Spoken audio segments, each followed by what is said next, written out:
ఒక్కసారి కొమ్మూరి గోల్డ్ కి కాల్ చేయండి. తాకట్లో ఉన్న మీ బంగారాన్ని విడిపించి మార్కెట్ ప్రైస్ కి వాళ్ళు కొనుక్కుని మిగతా డబ్బులు మీకు ఇచ్చేస్తారు. హలో అండి, అందరికీ నమస్కారం. ఓటమికి లొంగాల్సిన అవసరం లేదు, పరాభవానికి భయపడాల్సిన అవసరం లేదు. ఓటమిని పరాభవాన్ని చూసి దాంట్లో ఉన్నటువంటి ఎందుకు పరాభవం దక్కింది, ఎందుకు ఓటమి వచ్చింది అన్న దాన్ని చూసి దాంట్లో నుంచి గుణపాఠాన్ని నేర్చుకొని దాని నుంచి తనంతాను మార్చుకోగలిగితే ఎవరైనా విజయాన్ని సాధించవచ్చు. రాజకీయాల్లో కూడా ఈ సూత్రం ఖచ్చితంగా అప్లై అవుతుంది. ఇప్పుడు ఈ సూత్రాన్ని ఎందుకు చెప్తున్నానంటే, ఇప్పుడు ఈ ఎన్నికల ఫలితాల నుంచి తమిళనాడులో మే 4న ఫలితాలు రాబోతున్నాయి. ఈ రోజు ఎగ్జిట్ పోల్స్ వస్తున్నాయి. ఎగ్జిట్ పోల్స్ అంచనాలైనా మనం మొదటి నుంచి చెప్తున్న అంచనానైనా విజయ్కి తమిళనాడు ఎన్నికల్లో మొత్తం 234 స్థానాల్లో పోటీ చేసినప్పటికీ ఒక 10 స్థానాలకు అటు ఇటుగా రావడానికి మాత్రమే అవకాశం ఉంది. విజయ్ సీఎం అయ్యేటువంటి పరిస్థితి లేదు, డిప్యూటీ సీఎం అయ్యే పరిస్థితి లేదు, తన పార్టీ అధికారంలోకి వచ్చే పరిస్థితి లేదు, అనుకున్న సీట్లు వచ్చే పరిస్థితి లేదు, కింగ్ మేకర్ అయ్యే పరిస్థితి లేదు, నిజానికి లేదు.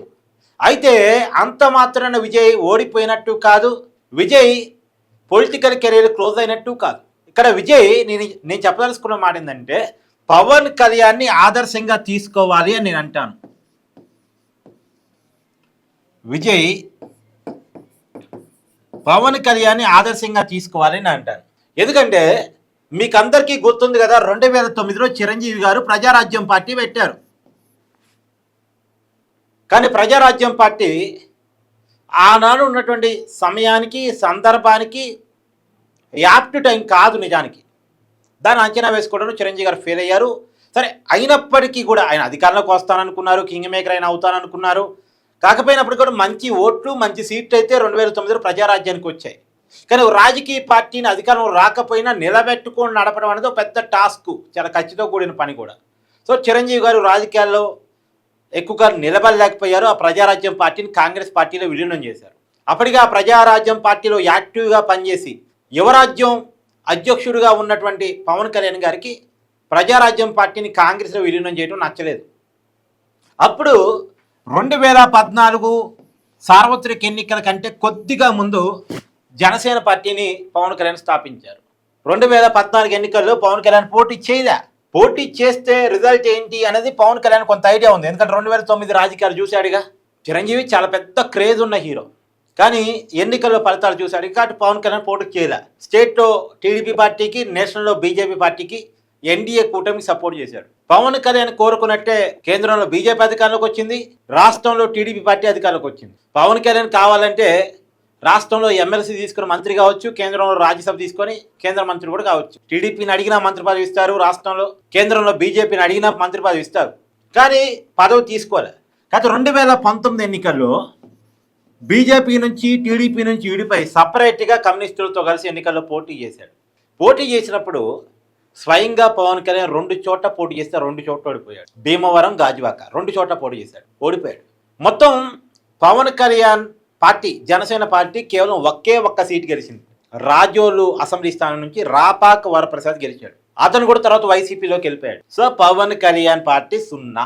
ఈ 0ని చూపిస్తూ వైసీపీ పవన్ కళ్యాణ్ ఎక్కిరించింది, అవహేళన చేసింది, అవమానాలకు గురి చేసింది, రాజకీయాలు క్లిక్ గాడు అని చెప్పింది. పవన్ కళ్యాణ్ ఎమ్మెల్యే గెలవడు, అతనే రాజకీయ నాయకుడు అని చెప్పింది. కానీ అన్ని అవమానాలు తట్టుకొని కూడా పవన్ కళ్యాణ్ నిలబడ్డాడు.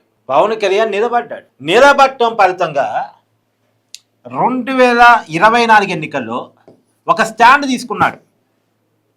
వైసీపీ వ్యతిరేక ఓటు చేయాలనే వదన స్టాండ్ తీసుకున్నాడు.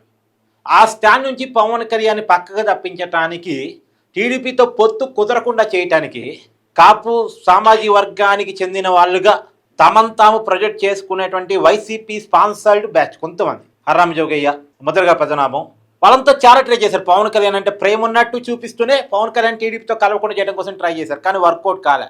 ఎందుకంటే పవన్ కళ్యాణ్కి ఒక క్లారిటీ ఉంది, ఆ క్లారిటీతో ముందుకెళ్ళాడు. ఈసారికి స్ట్రాటజీ నాకు వదిలేయండి అన్నాడు. దానికి జన సైనికులు కూడా ఒప్పుకున్నారు. ముందుగా పాపం వాళ్ళు పవన్ కళ్యాణ్ సీట్లు తగ్గించుకున్నా లేదో ఇంకోటి అనుకున్నా వాళ్ళు ఫస్ట్ ఒప్పుకోలేక, తర్వాత పవన్ కళ్యాణ్ ఎప్పుడైతే వాళ్ళని కన్విన్స్ చేశాడో కన్విన్స్ అయ్యారు. టీడీపీ బీజేపీ విడిపోయి ఉన్నాయి, చాలా గ్యాప్ ఉంది, వాటిని కూడా పవన్ కళ్యాణ్ కలిపాడు. ఎలాంటి ట్రాప్లో పడకుండా స్టాండర్డ్గా నిలబడి 2024లో 21 ఎమ్మెల్యే స్థానాల్లో జనసేన పోటీ చేయాల్సి వస్తే పొత్తులో భాగంగా 21 స్థానాల్లో పోటీ చేశాడు. 2 ఎంపీలు ఇచ్చినప్పటికీ 2 ఎంపీలుగా అంటే 2 పార్లమెంట్ స్థానాల్లో పోటీ చేశారు జనసేన పార్టీ. కాకపోతే 21 చోట్ల గెలిచారు, ఈ 2 చోట్ల గెలిచారు. 100% స్ట్రైక్ రేట్ సంపాదించిన పార్టీగా జనసేన పార్టీకి భారతదేశ రాజకీయ చరిత్రలో ఒక రికార్డు సంపాదించి పెట్టుకున్నాడు. ఇలా ఆంధ్రప్రదేశ్ డిప్యూటీ సీఎంగా పవన్ కళ్యాణ్ ఉన్నాడు. విజయ్ ఆలోచించుకోవాల్సిందంటే ఇంకా విజయ్కి బెటర్ 10 సీట్లు వస్తున్నాయి. పవన్ కళ్యాణ్కి 2019లో ఏమీ రాలే, ఒక్క సీటు వైసీపీలోకి వెళ్ళిపోయారు. ఇంకా ఆ మాటకు వస్తే విజయ్కి ఎన్ని సీట్లు వచ్చినా అదనమే అడ్వాంటేజే. కాబట్టి స్టాండర్డ్గా నిలబడితే డిఎంకే ఇప్పుడు యాక్చువల్గా ఏంది అక్కడ తమిళనాడు రాజకీయాల్లో డిఎంకే వర్సెస్ అన్నా డిఎంకే కదా. ఈ డిఎంకేలో స్టాలిన్ నాయకుడు, అన్నా డిఎంకేలో నాయకుడు లేడు. పళనిస్వామి ఉన్నాడు కానీ స్టేట్ లీడర్ కాదు అతను. సో డిఎంకేకి అడ్వాంటేజ్ ఏంటంటే అన్నా డిఎంకేలో నాయకుడు లేకపోవడం అడ్వాంటేజ్, వాళ్ళకి అడ్వాంటేజ్. ఇప్పుడు విజయ్ ఒక నాయకుడు, స్టార్ క్రేజ్ ఉన్న హీరో, కాకపోతే రాజకీయ పార్టీ నిర్మాణం లేదు, ఫస్ట్ టైం ఎన్నికల్లో ఫేస్ చేయడం, రాజకీయ అనుభవం లేదు. సరే ఈసారికి రాకపోవచ్చు, కానీ ఇప్పుడు నాయకుడి స్పేస్ని ఆక్రమిస్తే డిఎంకే ప్రభుత్వం మీద వ్యతిరేకత ఉంది. అందులో అన్నా డిఎంకే బీజేపీతో కలిసి ఉంది. సో బీజేపీ అంటే తమిళనాడులో కొద్దిగా వ్యతిరేకత ఉంటుంది, ఎందుకంటే అది నార్త్ ఇండియా పార్టీ అని, లేదు హిందీ భాష పార్టీ అనేటువంటి ఫీలింగ్ ఉంటుంది. అంటే దేశ రాజకీయాలు తమిళనాడు రాజకీయాలకి లోకల్ ఫీలింగ్స్ ఎక్కువ, తమిళనాడు రాజకీయాలు లోకల్ ఫీలింగ్స్ ప్రభావం ఎక్కువ. సో ద్రవిడ రాజకీయాలు చేస్తున్నటువంటి విజయ్, నాది ద్రవిడ సిద్ధాంతం అని చెప్తున్న విజయ్ స్టాండర్డ్గా నిలబడి నాయకుడిగా నిలబడితే డిఎంకేని వచ్చే ఎన్నికల్లో 2031 ఎన్నికల్లో ఖచ్చితంగా విజయ్ సీఎం కావడానికి అవకాశం ఉంది. స్టాండర్డ్గా నిలబడాలి. పవన్ కళ్యాణ్ కంటే ఎక్కువ అడ్వాంటేజ్లు విజయ్కి ఉన్నాయి. ఎందుకంటే పవన్ కళ్యాణ్కి ఇటు చంద్రబాబు నాయుడు ఉన్నాడు, అటు జగన్ ఉన్నాడు. కానీ ఇక్కడ స్టాలిన్ తప్ప ఎవడున్నాడు? నాయకత్వ సమస్య ఉంది, నాయకత్వ కొరత ఉంది ప్రతిపక్షంలో.